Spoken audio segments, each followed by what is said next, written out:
오늘은 에스겔 47장 13절에서 20절 말씀 묵상하겠습니다. 47장 13절에서 20절까지요. 말씀 있습니다. 주 여호와께서 이같이 말씀하셨느니라. 너희는 이 경계선대로 이스라엘 12지파에게 이 땅을 나누어 기업이 되게 하되 요셉에게는 두 몫이니라. 내가 이쪽에 내 손을 들어 맹세하여 이 땅을 너희 조상들에게 주겠다고 하였나니 너희는 공평하게 나누어 기업을 삼으라.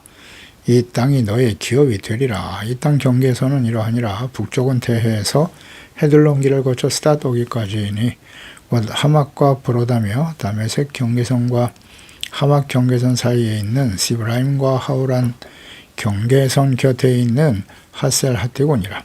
그 경계선이 바닷가에서부터 다메섹 경계선에 있는 하살 에논까지요. 그 경계선이 또 북쪽 끝에 있는 하막 경계선에 이르렀나니 이는 그 북쪽이요 동쪽은 하우란과 다메섹과 및 길락과 이스라엘 땅 사이에 있는 요단강이니 북쪽 경계선으로부터 동쪽 바다까지 측량하라. 이는 그 동쪽이요 남쪽은 타말에서부터 무리봇 가데스물에 이르고 애굽 시내를 따라 대해에 이르나니 이는 그 남쪽이요 그 서쪽은 대해라.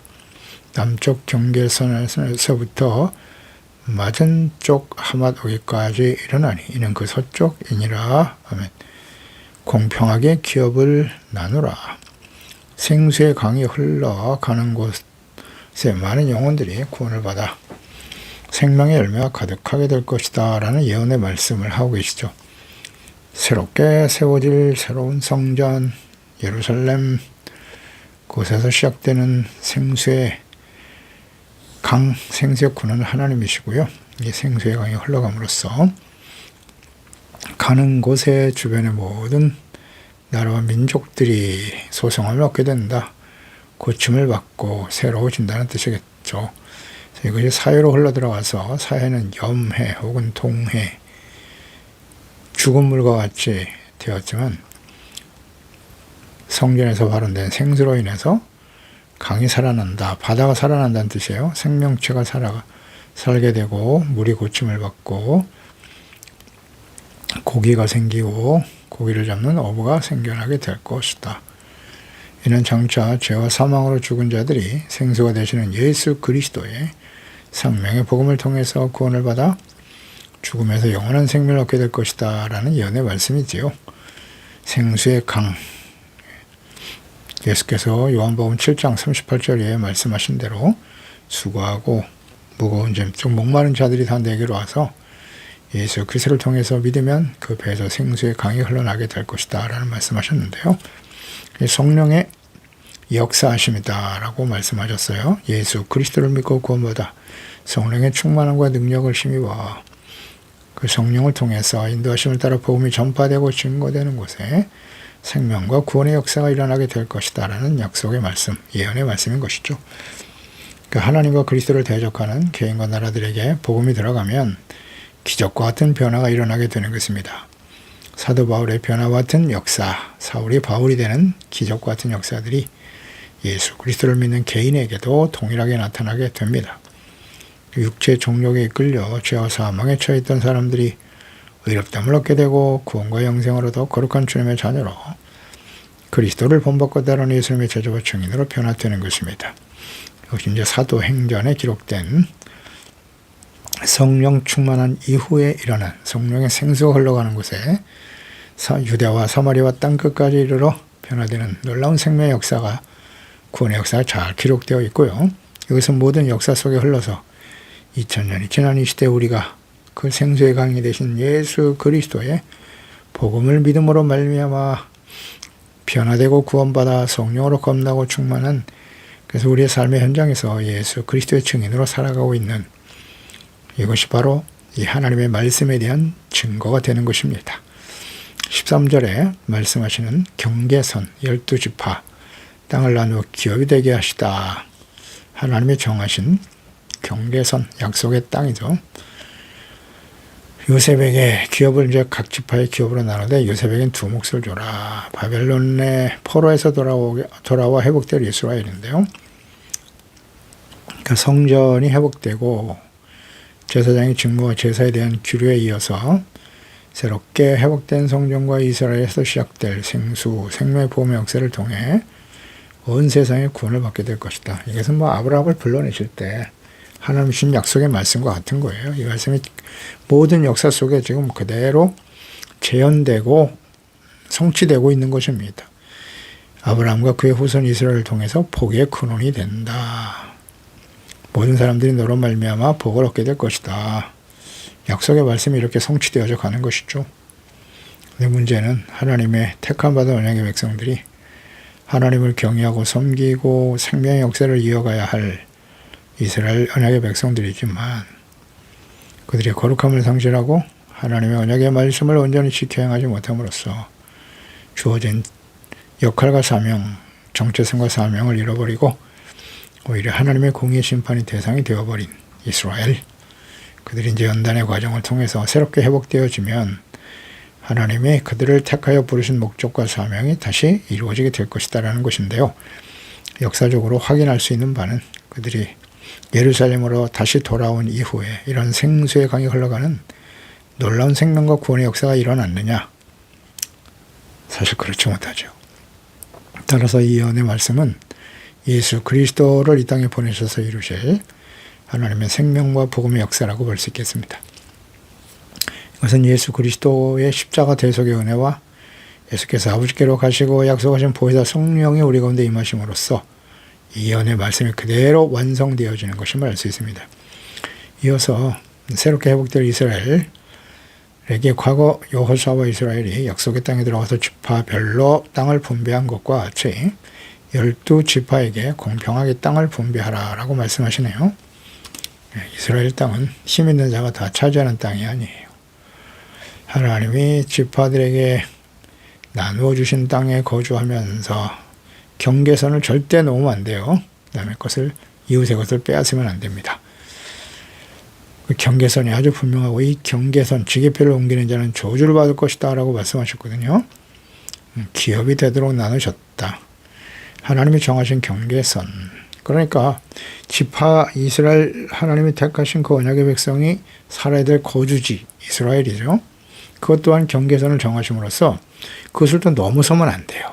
넘어가면 안 되고 이방인들의 땅을 힘으로 제압한다거나 빼앗거나 그래서도 안 되는 것이고 지파들 간에서도 역시 마찬가지예요. 이웃의 것을 탐하여 취하는 일이 절대 있어서는 안 된다.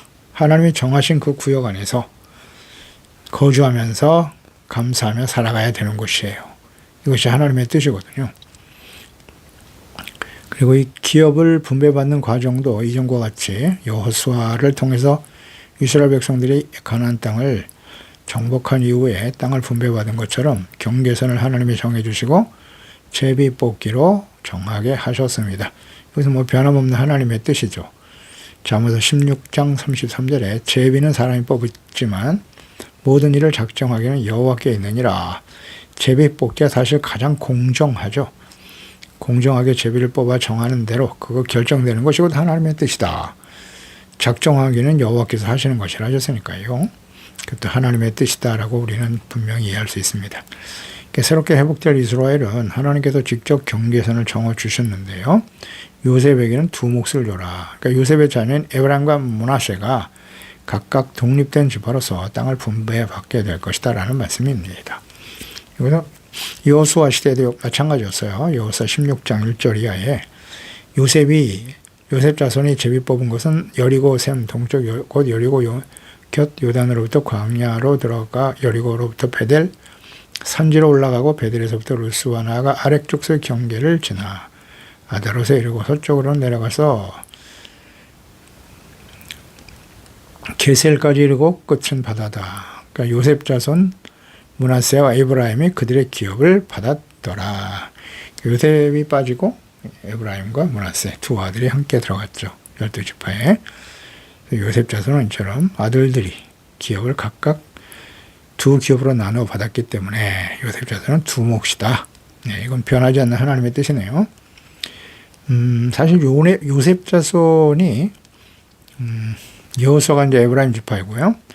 역할을 잘 감당했어요. 그래서 이스라엘 지파 중에 에브라임 지파가 요셉의 후손 아들인 에브라임의 지파가 장자지파 역할을 감당했던 건 사실이죠. 하지만 에브라임이 솔로몬 왕 아들 그 르호보암 시대에 10지파를 이끌고 다윗 유다 지파와 나뉘어서 북이스라엘을 세우게 되는데요. 근데 그 에브라임이 10지파를 이끌고 나가는 북이스라엘은 우상숭배하다가 멸망의 길을 가고 말았죠.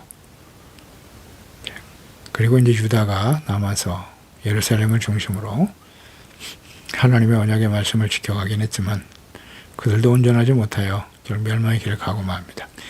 그러니까 연단 이후에 다시 돌아오게 될 회복될 이스라엘은 이제 나뉘었던 나라가 다시 하나가 되어지는 거예요. 하나가 되어지는 겁니다. 그리고 에브라임의 그 하나님이 주신 축복이 에브라임이 차자이지만 장자의 므낫세보다 더 강성하게 해주고 섬기게 될 것이다.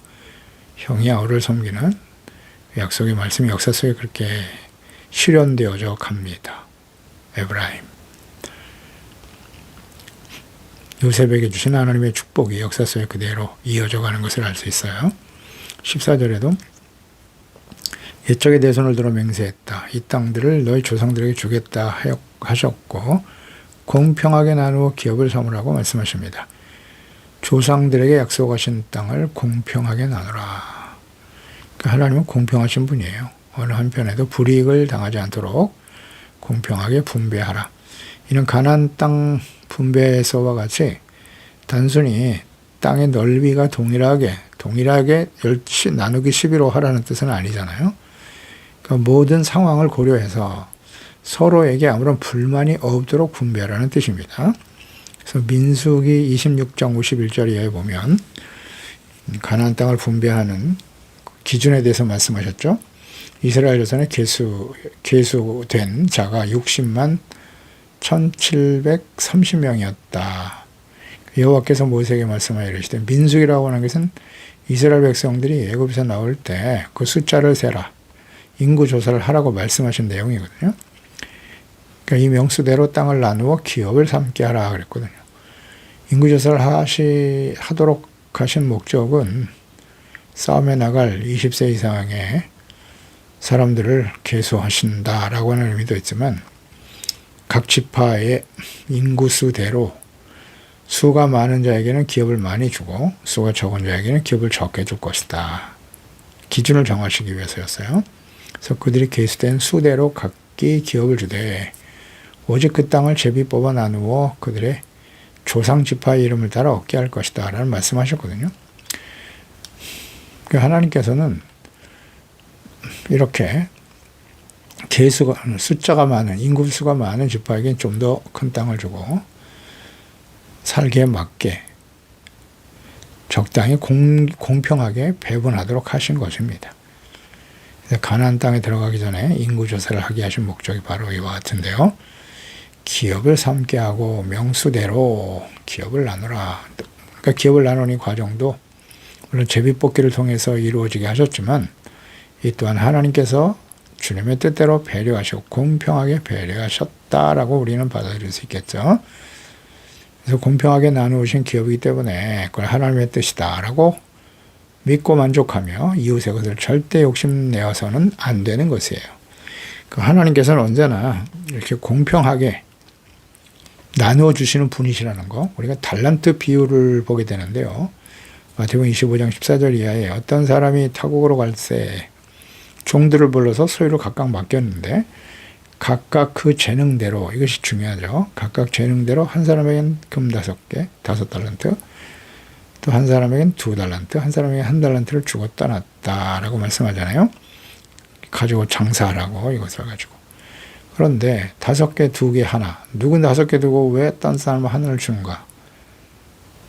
하나님은 불공평하신가? 그렇지 않죠. 각각 그 재능대로 그랬잖아요. 그것을 맡아 관리할 수 있는 재능대로 나누어 주신 것이라는 거예요. 하나님은 언제나 공평하신 분이에요.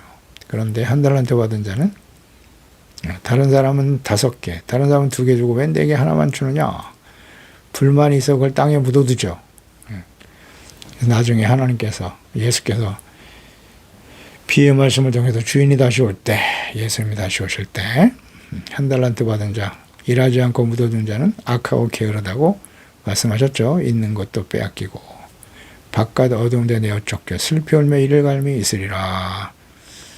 착하고 충성된 종과 악하고 게으른 종으로 분별하신다는 거예요. 평가하시겠다. 하나님께 맡기신 것은 재능대로 맡기신 거예요. 사람이 다 똑같을 수는 없잖아요. 이 땅의 모든 사람들이 다 같습니까? 그렇지 않아요. 어떤 사람은 하나님이 준 재능대로 또 지식을 얻어서 각자 주어진 위치에서 지도자가 되어 일하는 사람도 있고, 밑에서 각자 주어진 위치에서 일함으로써 공동체가 유지되는 것이죠.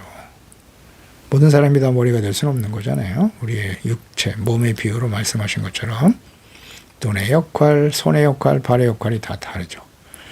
그것이 하나가 되어질 때 언제나 몸을 이루게 되는 것처럼 하나님은 각각 재능에 따라 공평하게 나누어 주시는 거예요. 그러므로 각자 주어진 자리에서 지인과 사명에 충성을 다하면 돼요. 만족하고 감사하고, 그러니까 자신의 처지를 이웃과 비교하면서 하나님께서 불공평하다고 여기며 불평하고 있는 사람은 없는지, 혹시 내가 그런 사람은 아닌가를 생각해 보세요. 감사해야 돼요. 그리고 주어진 일 성실하게 최선을 다하면 작은 일에 충성하였으니 더 큰 일도 맡기신다. 그렇습니다. 작은 일도 제대로 충성하지 않으면서 나에게 큰 것을 달라고 말하는 거, 이게 바로 악이에요. 악. 게으름과 악하다고 말씀하죠. 각자 주어진 은사대로 직임대로 충성하고 봉사하고 그리스도의 몸을 세우는 일에 최선을 다하면 되는 거예요. 하나님이 다스리신 하나님의 나라 거룩한 주의 백성으로 살아가는 일에 최선을 다하면 되는 것입니다. 재물도 마찬가지예요. 우리에게 하나님께서 필요한 만큼 주셨어요. 먹고 마시고 거할 집 있으면 감사할 일이죠. 더 많이 맡겨 주시면 그것은 사명이다. 그래서 하나님과 이웃을 위해서 나누는 일에, 선한 일에, 나누어 주는 일에 힘쓰는 자들이 되어야 하는 것이죠. 내 것이 아니라 하나님의 것을 내게 맡기신 것이니까. 이렇게 나누고 또 최선을 다할 때 하나님 더 많은 걸 맡겨주시겠죠. 네. 주인의 것을 사치하고 배임하는 사람들, 하나님이 더 많은 것을 주실 수 없겠죠. 채무할 능력은 하나님께 있으니까요. 그것을 가지고 하나님의 뜻에 맞게 사용할 때 더 많은 걸 주시는 거예요. 15절에서 20절까지의 이 말씀은 하나님이 정해주신 경계선인데요. 이스라엘의 경계가 분명히 나와 있습니다. 민수기 34장 2절 이하에도 이스라엘 여성에게 명령하여 그들에게 이르라. 너희가 가나안 땅에 들어가는 때에 그 땅은 너의 기업이 되는데 그 가나안 사방 지경이다. 남쪽은 에돔 곁에 접근한 신광야. 너희 남쪽 경계는 동쪽으로 염해 끝에서 시작하여 이렇게 나와 있죠. 그러니까 남쪽으로부터 시작하였으나 새롭게 회복될 이스라엘의 경계는 북쪽으로부터 시작이 됩니다. 아마 그렇겠죠. 너희 남쪽은 에돔 곁에서 그랬죠. 남쪽으로부터 시작한 이유는 이스라엘 백성들이 남쪽인 애굽에서 올라왔으니까요. 경계선을 남쪽으로부터 시작했고 바벨론 포로로 끌려갔다가 다시 돌아와서 회복될 이스라엘은 이제 북쪽으로 들어오니까 북쪽으로부터 이제 경계를 시작한 그런 의미가 있겠네요. 그래서 북쪽부터 시작해서 경계선이 이러하다. 북쪽은 대해에서 헤들론 길을 거쳐 스닷어기까지.